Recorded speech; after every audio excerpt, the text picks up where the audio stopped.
बोल जयकारा बोल मेरे श्री गुरु महाराज की जय।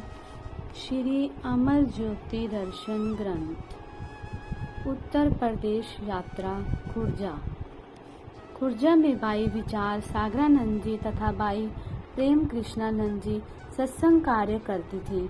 उन्होंने श्री अनंतपुर में श्री चरणों में विनय की थी कि प्रभु खुर्जा में बने अपने छोटे से स्थान पर विराजमान होकर वहां के प्रेमियों को अपने पावन श्री दर्शनों से कृतार्थ करें। प्रभु आगमन की खुशखबरी ने खुर्जावासी गुरुमुखों की अंतरात्मा में उल्लास भर दिया। आज उन्हें अपने इष्ट देव भगवान के पावन श्री दर्शनों का सौभाग्य जो मिलने वाला था। जैसे ही उधर श्री कार का मधुर हॉर्न हुआ, इधर श्री प्रभु जी के स्वागत हेतु शहनाइयों के स्वर गूंजने लगे। जयकारों के नाद से गुरुमुखों के हृदय असीम खुशी से तरंगित हो उठे। भगत जन भक्ति भाव से परिपूर्ण भजन गाकर श्री सतगुरु देव जी महाराज का अभिनंदन करने लगे। संगत अधिक होने के कारण सबको एक बहुत बड़े पंडाल में श्री दर्शनों का सुअवसर मिला। श्री वचन हुए 184 जून में मानुष दे परदान, बिना भजन भगवान के चली अकारथ जान। 184 योनियों में मनुष्य देह को ही प्राथमिकता दी गई है। इसे सबसे उत्तम बताया गया है। इसकी सर्वश्रेष्ठता इसलिए है ताकि ये इसको पाकर सर्वश्रेष्ठ काम कर सके। मालिक ने ये दुर्लभ देही विशेष काम के लिए प्रदान की है। वे क्या है? मालिक का भजन सुमिरन करना, हर पल मालिक की याद में निमग्न रहना। जो जीव इस मानुष देही को पाकर नाम की कमाई करता है, वह निश्चय ही भव सागर से पार हो जाता है। यदि इस काम को नहीं किया और अपने समय को दुनिया के झूठे धंधों में गवा दिया, तो सिवाय पछताने के और कुछ भी हासिल नहीं होगा। महापुरुष इसलिए जीव को आगाह करते हैं और उसे सच्ची व लाभ वाली वस्तु कमाने की हिदायत देते हैं, जो कि इस लोक में भी उसके काम आ सके और परलोक में भी सम्मान दिला सके। आप सब गुरुमुख हैं। आपका यही कर्तव्य हो जाता है कि महापुरुषों द्वारा बताए मार्ग का अनुसरण करके भक्ति के नियमों की पालना करके अपने जीवन को सफल बनाएं। श्री वचनों में जीवन की सार्थकता के भेद को जानकर गुरुमुख जन सचेत हो गए और श्री चरणों में कोटि कोटि आभार प्रकट करने लगे। प्रस्थान का समय समीप आ गया, परंतु प्रेमियों के नयन अभी श्री दर्शनों से तृप्त न हुए थे। बार बार श्री चरणों में पुनः जल्दी आने की प्रार्थना करने लगे। आप सबको आशीर्वाद प्रदान कर अलीगढ़ की ओर रवाना हुए। अलीगढ़ साय के समय महाप्रभु जी ने अलीगढ़ की धरती पर चरण स्पर्श किए। आप प्रायः हर वर्ष यहाँ कृपा फरमाते थे, परंतु इस बार काफी समय के पश्चात जब प्रेमियों को श्री दर्शन की झलक हुई तो उनके आनंद का पारावार न रहा। ऐसा लगा मानो जन्मों की सोई किस्मत आज जाग गई हो। उधर इंद्र देवता ने भी श्री प्रभु का आगमन हुआ जान अति प्रसन्न हो आसमान से घनघोर वर्षा की जड़ी लगा दी। महाप्रभु जी ने रात्रि समय भगत चुनीलाल केवल कृष्ण जी के घर विश्राम किया। प्रातः होते ही वहां से आश्रम में पधारे। श्री आरती पूजा के पश्चात श्री वचनों की दिव्य दात को पाकर सब प्रेमी जन आत्म विभोर हो गए। सब चकोर की न्यायी श्री चंद्रमुख की ओर निहार रहे थे। पलकें झपकने का नाम नहीं ले रही थी। सबकी यही अभिलाषा थी कि जो दुर्लभ अमूल्य घड़ियां प्राप्त हो रही हैं, उनसे भरपूर लाभ उठा लें। वहां पर एक प्रेमी परिवार श्री चरणों में उपस्थित हुआ। उन्होंने अपने हृदय के भावों को एक शब्द के रूप में गायन करते हुए कहा, दरमादे ठाडे दरबारी, तुझ बिन सूरत करे को मेरी, दर्शन दीजे खोले किवार। तुम धन धनी उधार त्यागी, श्रवण है सुनी अत सुजास तुम्हार। माग्यू काही रंग सब देखियो, तुम ही ते मेरो निस्तारू। जेदे नामा विप सुदामा, तिन कऊ कृपा बई है अपार। अर्थात इस विनम्र भाव से आपके दरबार में उपस्थित हुए हैं। आपके सिवा कौन हमारी संभाल कर सकता है? हमें अपने दर्शनों से भरपूर कर दीजिए। आप अति धनी, उदारचित और सर्वज्ञ हो। हमने अपने कानों से आपकी ऐसी महिमा सुनी है। सारा संसार तो भिखारी है, फिर हमारा निस्तार तो आपसे ही है। आपने जयदेव, नामदेव और सुदामा पर अत्यंत कृपा कर उनका उद्धार किया। हम आपकी शरण में आए हैं, हमारा भी उद्धार कर दीजिए।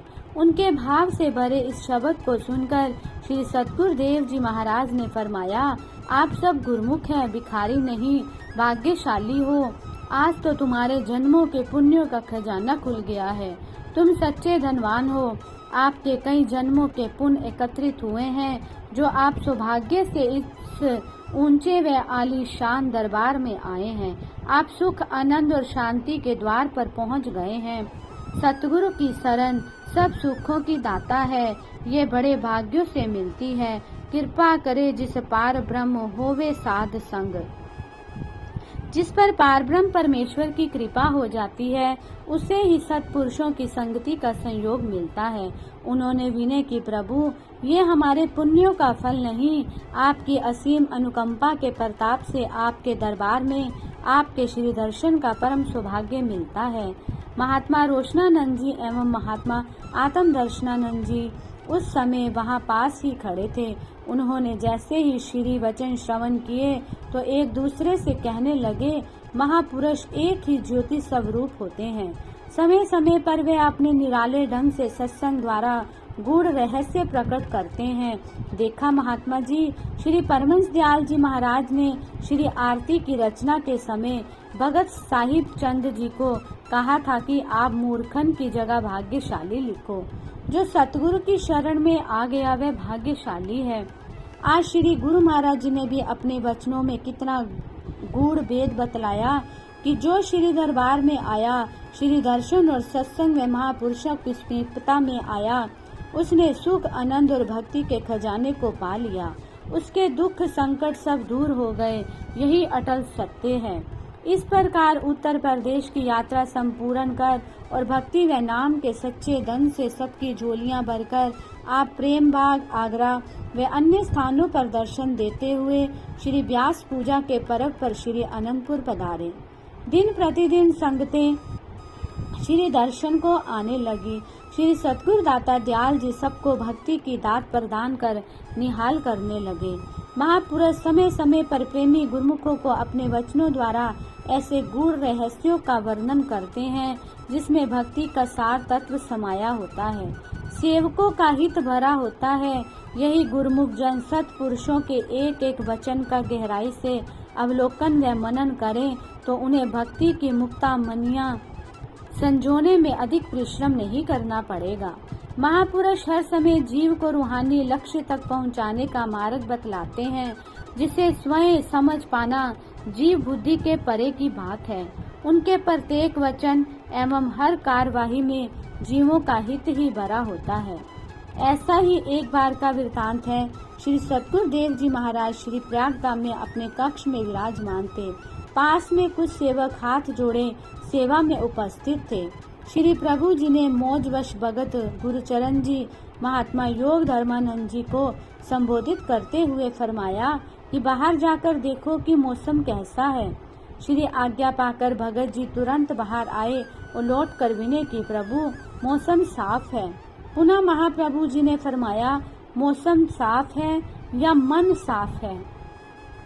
भक्ति मार्ग पर अग्रसर होने के लिए मन की सफाई होना अति आवश्यक है। जब तक मन साफ व निर्मल नहीं होगा तब तक जीव महापुरुषों की प्रसन्नता प्राप्त नहीं कर सकता। जब तक जीव उसे भक्ति रूपी चिंतामणि का पाना कठिन है। रामायण में भी वर्णन आता है, चौपाई, निर्मल मन जन सो मोहि पावा, मोहि कपट छल छिद्र न भावा। भगवान राम जी फरमाते हैं कि मुझे केवल निर्मल मन वाला व्यक्ति ही पा सकता है। मुझे कपट, छल व चतुराई कतई पसंद नहीं। यदि किसी के मन में मायावी विचार हो तो वह ब्रह्म रूप से चाहे कितने नजदीक हो लेकिन वह प्रभु की आंतरिक कृपा से कोसों दूर रहते हैं। इसलिए गुरुमुख को चाहिए कि वह अपने मन में किसी भी प्रकार की मलिनता न आने दे। मन को सदैव सद्भावना, सुमति और सच्चाई के विचारों से भरपूर रखे, सतगुरु के शब्द से जोड़े रखे। इसी में ही सेवक की भलाई है और इसी में ही महापुरुषों की प्रसन्नता है। पावन श्री वचनों को श्रवण कर भगत जी श्री चरणों में नतमस्तक हो गए। इस प्रकार आप हर पल हर क्षण सेवकों के लिए हितप्रद वचनों की वर्षा कर सदैव उनका मार्गदर्शन करने में तत्पर रहते। बोलो जयकारा बोल मेरे श्री गुरु महाराज की जय।